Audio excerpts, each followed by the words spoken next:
a bunch of college kids are going to be faster than You keep calling the kids in world relays these champion.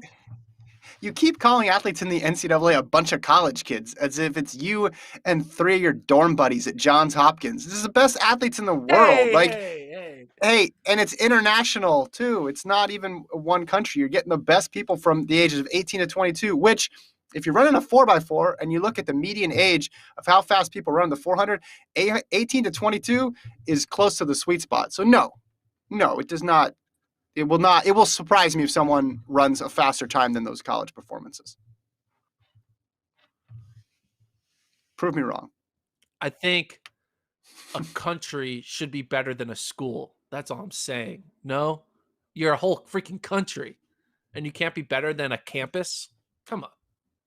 I mean, that's sort of oversimplifying it, especially with a smaller country and a school that recruits people smaller from countries all over the world. The smallest country is probably the size of like 50 college campuses, right? But you don't know. Maybe more. That's not. But no, you're selecting people from all over the world. It's not like they got a random group of people who showed up at Johns Hopkins and said, you run the 4x4.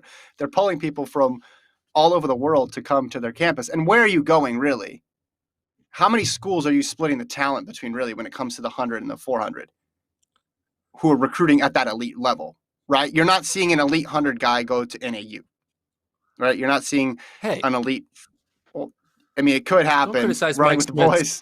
Sprint recruiting, yeah, you never know. Running with the boys, season 4, that'd be awesome. Just all these altitude marks, guys just running 9.6s all the time in the dome. Right, so it's not split between that many. It's not split between that many people. Okay, we have the list right now. So China is ahead of Houston right now for the all-time mark. That is funny to look at. China, Houston, Brazil, LSU. The age-old rivalry between Brazil and LSU. Yeah, I don't see it. No? Well, you have one country ahead of them. I just don't see it at these World Relays. It happening. Maybe I'll be proven wrong, and we'll get a fast track. We'll see. I mean, I agree with you. I don't see it happening either, but I think that's kind of sad that a country can't beat college. You're underrating the NCAA when you say that. That's what you're doing. You're underrating how good the NCAA is relative to the general track population. Like, there's a reason why. You have low expectations of countries. You have low expectations of colleges. So we're just going to have to be at this impasse, I feel like. I think is there a better system, or is there a more elite system right now in the world for 18 to 22-year-olds? You're not getting all the top 18 to 22-year-olds, of course, right? You're not getting Ingebrigtsen. You didn't get Bolt when he was 18 to 22, but you're getting a fair share of people, not just in the United States, but all over the world coming and competing in this system. The talent gets spread out amongst a pool of schools, not an enormous pool of schools, but a big enough pool of schools to where it slows it down. But no, there's a reason why this is such a jumping off point to international success. Okay, but question. Yeah, and then we got to take this break here. Go.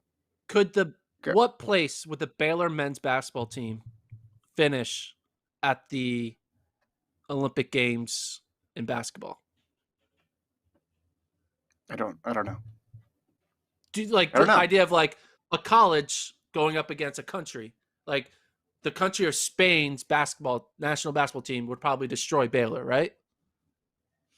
Would Baylor win any games in an Olympic college Olympic basketball tournament? Would Baylor win any? I would guess they could be competitive with is it 6 to 16 teams get in, or 12? Yeah, teams for 16, Olympic whatever, basketball. 12, yeah. I mean, there's different dynamics, team versus individual as well. Yeah. It's just not. I don't know. I agree. You're NCAA also is the best of the best, and I am trying to be devil's advocate here for the sake of argument, and it helps conversation go. But I do think it is kind of eye-opening that countries aren't as good as schools. I don't know. It's just like, come on. Well, here's the thing, though. But here's the issue with that. The part of the difference in the comparison there is athletes in certain events are able to, in different sports, are able to peak at different times. And I'm saying for a 400 meter runner, 18 to 22 is not rare. One. Two, with a 4x1, a lot of it depends on how many times you're attempting to do it. Right? How many times is Houston going to run the 4x1 this year versus how many times is a US A squad going to run the 4x1 this year, or a Great Britain A squad? Right? Houston's going to run it way more. How much is Houston practicing?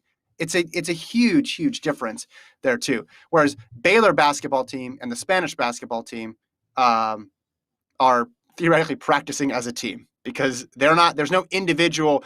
There's no 3-point contest at the Olympics that they're saying, you know what? I'm going to focus on the 3-point contest, and at the end of the meet, I'm going to do this team competition. Like the whole thing is competing as a team.